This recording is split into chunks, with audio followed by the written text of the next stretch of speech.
일본은 지금 4차 한류 붐이 불었습니다. 일본에서의 한류 붐은 과거 2003년부터 배용준이 출연한 겨울 연가로 시작되었는데요.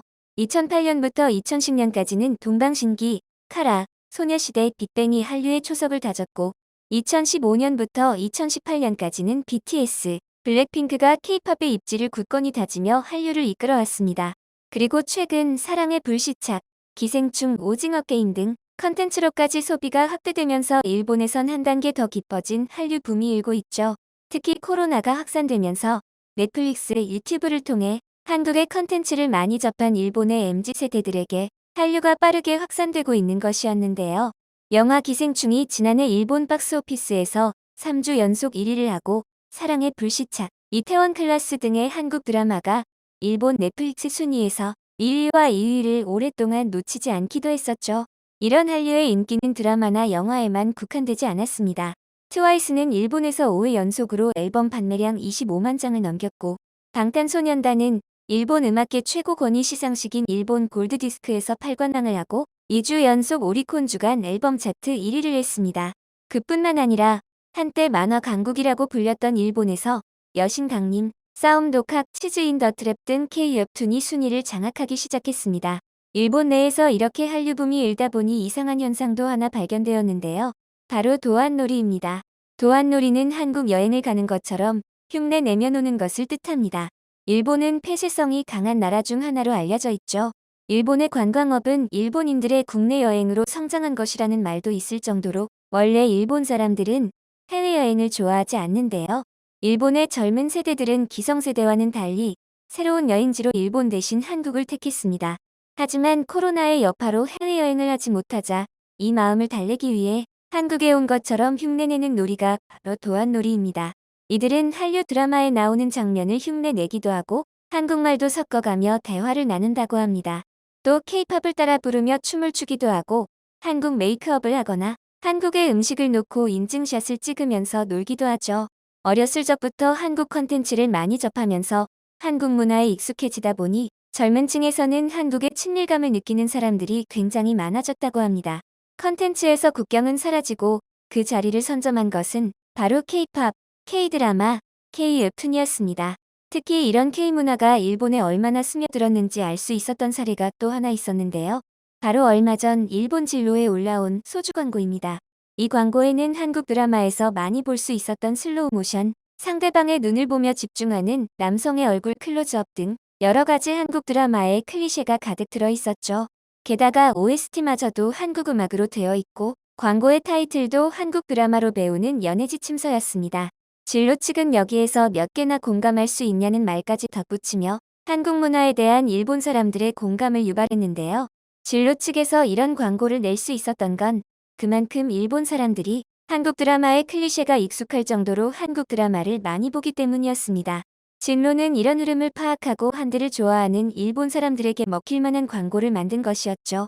실제로 이 영상은 2탄이 기대된다. 너무 웃겼다. 3분 만에 한국 드라마를 몰아본 느낌이다 라며 많은 일본인들의 공감을 얻어냈습니다. 특히 이 광고에서 특이했던 점은 영상 속 일본 배우들의 대사였는데요. 진짜, 아, 맞다, 맛있어, 많이 먹어, 사랑해, 사랑한단 말이야, 여기요, 이거 주세요 등 한국어를 함께 사용했다는 점이었습니다. 실제로 일본의 학생들 사이에서는 한국어와 일본어를 적절히 섞은 한본어가 유행이라고 하는데요. 일본에서 10대가 예상하는 올해의 유행어에서도 진짜 소래나 라는 말이 후보에 오를 정도였죠. 다른 언어를 사용하는 것은 다른 영혼을 갖는 것이라는 말처럼 언어를 사용하기까지에는 그 문화를 이해하고 사고방식을 받아들이는 과정이 필요합니다. 한본어가 유행하고 있다는 것은 일본 내에서 한류가 대중화되고 있다는 것을 뜻합니다. 과거 20세기 초반만 해도 일본인들은 한국 문화에 대한 지식이 별로 없었다고 해요. 한국 하면 기껏 해봐야 김치나 불고기 정도로 인식을 하고 있었는데요. 1980년대 일본은 경제 성장이 절정에 이르렀고 우월주의를 내세우면서 일본 사회가 폐쇄적으로 바뀌며 다른 문화를 받아들이는 걸 거부했기 때문입니다. 그런데 그런 일본이 한국의 문화를 거리낌없이 받아들이는 데에는 K-문화의 높은 퀄리티가 한몫을 했죠. 하지만 이런 문화를 탐탁치 않게 보는 시선들도 있었는데요. 바로 일본의 혐한 내두익들이었습니다. 한국 문화를 소비하고 싶어하는 MZ세대들과 그에 맞서는 내두익들의 선론이 인터넷에서 치열하게 벌어지고 있었습니다.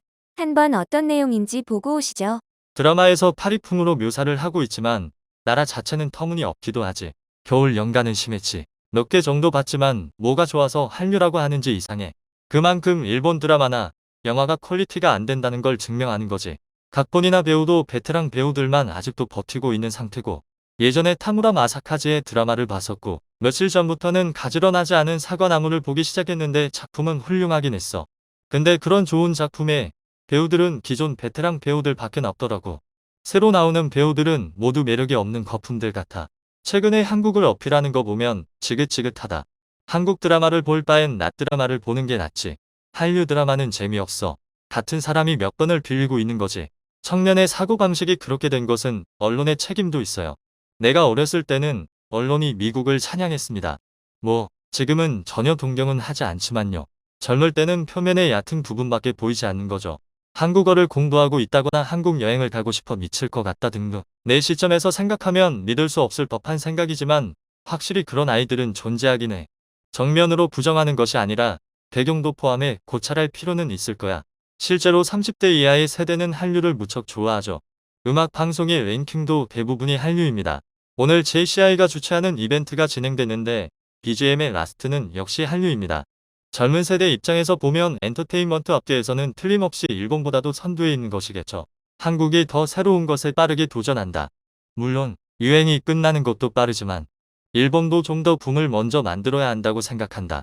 내도익 아저씨에게는 인기가 없지만 젊은이들 사이에서, 아니 여자아이들 사이에서 한국 콘텐츠는 당연하게 취미로서 존재하고 있어. 일본 사람들의 반응들을 보면 묻지도 따지지도 않고 한류를 배척해야 한다는 사람들도 있었지만 왜 일본의 MZ세대에게 한류가 먹히고 있는지를 진지하게 고찰해봐야 한다는 반응들도 인상 깊었습니다. 그리고 가장 눈에 띄는 것은 바로 젊은 세대가 남긴 코멘트였는데요. 이젠 무분별하게 혐한을 하는 사람들을 내 두익 아저씨라 부르며 오히려 탐탁치 않아 하는 모습이 보였습니다. 실제로 얼마 전 일본 최대 걸그룹인 AKB48의 멤버 미야자키 미호가 한국의 오징어 게임에서 나온 달고나 뽑기를 하고 한식 먹방 유행어 소개, 심지어 한국의 위인이나 역사를 소개해서 혐한 우익 일본인들에게 심한 소리를 듣기도 했죠. 하지만 이런 우익 일본인들과는 다르게 정치와 문화는 다른 것이라며 편견 없이 한국 문화를 즐기고 싶다는 것이 젊은 세대들의 입장이었는데요. 미야자키 미호 또한 팬들이 등을 돌리더라도 친한파의 입장을 고수하겠다는 뜻을 내비쳤습니다. 사실 2000년대 초반에는 꽃보다 남자, 고쿠센, 데스노트 등 오히려 일본 문화가 한국에서 강세였던 적도 있습니다. 그런데 오히려 지금은 일본에서 한국 드라마가 순위를 장악하고 한국어를 쓰면서 한국 문화에 대한 내용을 담은 광고가 일본 사람들에게 무리 없이 받아들여지는 모습을 보니 한국의 위상이 많이 상승했음을 느낄 수 있었습니다. 여러분의 소중한 의견을 남겨주세요. 그리고 많은 분들이 보실 수 있도록 널리 공유 부탁드립니다. 지금까지 코리아주모였습니다. 시청해주셔서 감사합니다.